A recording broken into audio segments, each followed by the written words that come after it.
As the date of the US presidential polls is coming closer, the campaigning is getting hotter by the day. We take a look at US vice presidential debate between the two contenders and also how Donald Trump is slamming his rivals while US President Joe Biden and Vice President Kamala Harris are reaching out to those affected by the storm Helene in the country that's seeing an election which is as of now too close to call. The next report examines the fine print of what all happened on the campaign trail of the US polls. US vice presidential contenders J.D. Vance and Tim Walz took to the stage for a live TV debate just weeks before the election, with polls suggesting a close race for the White House. The leaders got thumbs up from their respective party members.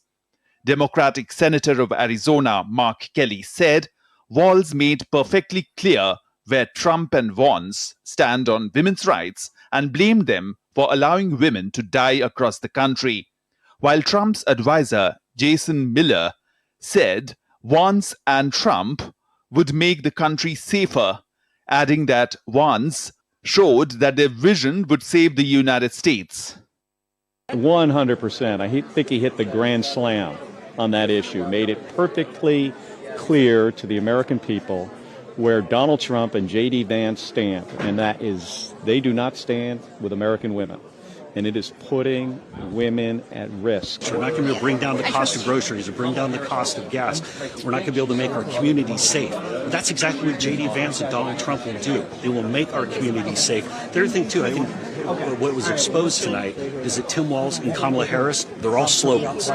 With no more debates planned, the standoff allowed Walz and Vance to make their arguments on behalf of their campaigns just as early voting ramps up across the country. Meanwhile, US Republican presidential candidate Donald Trump held a campaign rally in Wisconsin on Tuesday. Trump promised to bring peace in the world if he wins November 5th presidential election. We will restore light and hope, and I will make America safe again. On day one of my new administration, the invasion ends and the deportation begins.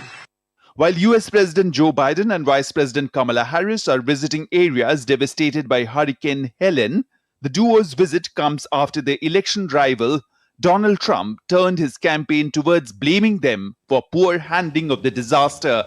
Bureau Report, DD India.